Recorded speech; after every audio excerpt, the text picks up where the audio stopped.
बढ़ते आगे, प्रहलाद जोशी को नए शिक्षा मंत्री के तौर पर प्रभार दिया गया। प्रहलाद जोशी को शिक्षा मंत्रालय की जिम्मेदारी अतिरिक्त प्रभार के तौर पर दी गई है।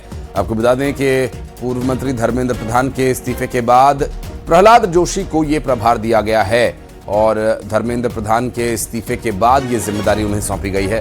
फिलहाल मिल रही जानकारी के अनुसार इस शिक्षा विभाग की जिम्मेदारी को प्रहलाद जोशी संभालेंगे और इससे पहले धर्मेंद्र प्रधान इस पद पर थे, जिन्होंने छात्रों के हित को देखते हुए पद से इस्तीफा दे दिया।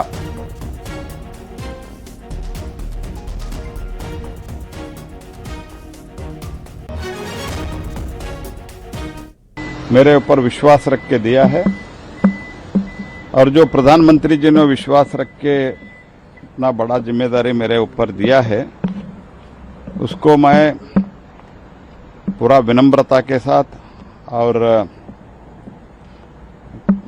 पूरा जिम्मेदारी के साथ मैं निभाऊंगा। और बाकी जो चीज़ें हैं मैं एक बार चार्ज लेने के बाद मैं आपसे डिटेल में बात करूंगा। मैं प्रधानमंत्री जी को धन्यवाद अर्पित करता हूं।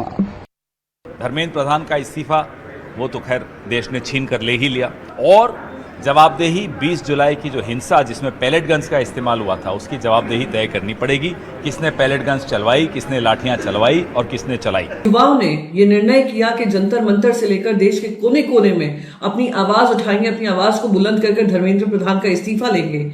ये अहंकारी सरकार जो कान और आंख मूंद करके बैठी थी, आज आपने उनको मजबूर किया है उनका इस्तीफा लेने के लिए। इसके लिए मैं आप सबको बधाई देना चाहती हूँ। छात्रों की मांग थी, प्रधानमंत्री जी ने स्वीकार किया था और कहा भी था कि हम आपके साथ हैं।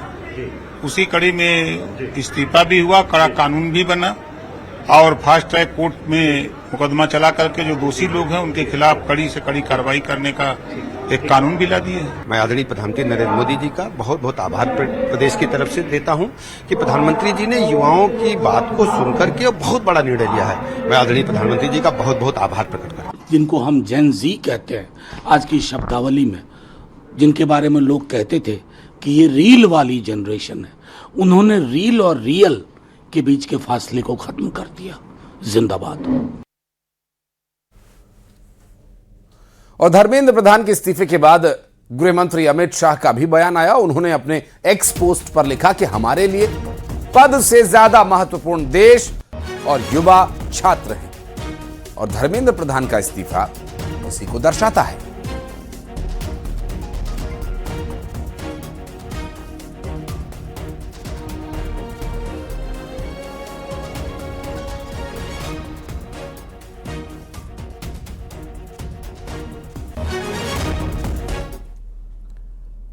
और जंतर मंतर पर धरना प्रदर्शन खत्म होने के बाद मेदांता अस्पताल में भर्ती सोनम वांगचुक और सीजेपी के अभिजीत दीपके की एक तस्वीर सामने आई, जिसमें दोनों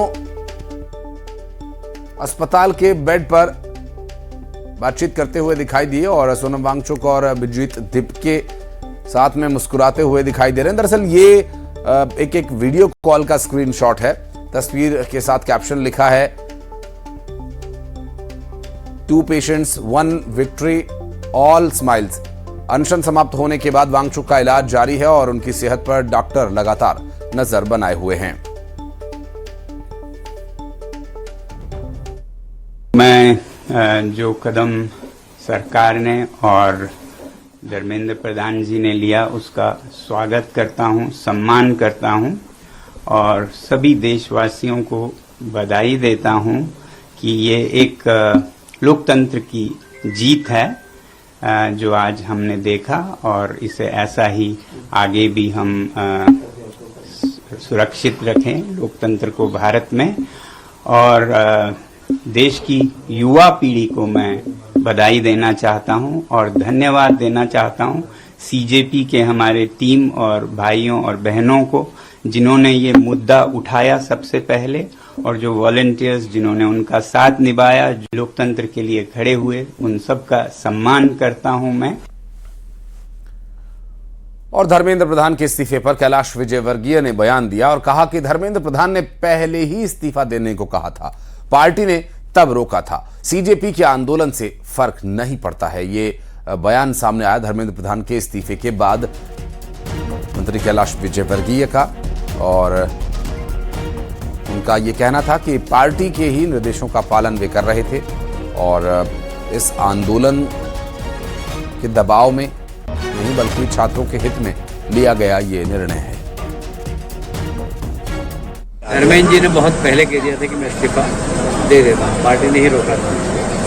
पर जब सोनम जी ने कहा कि मैं जब भी अनशन तोड़ूंगा जब धर्मेंद्र जी का इस्तीफा होगा, वो अच्छे समाज सेवी हैं कि तबीयत बहुत खराब हो गई थी, पेंशन उनका जारी था। तो शायद मुझे लगता है कि नड्डा जी और जितेंद्र सिंह जी गए थे तो उन्होंने इस मांग को प्रमुखता से रखा था। इसी बात को ध्यान में रखते हुए पार्टी ने भी निर्णय लिया, शायद लिया हो कि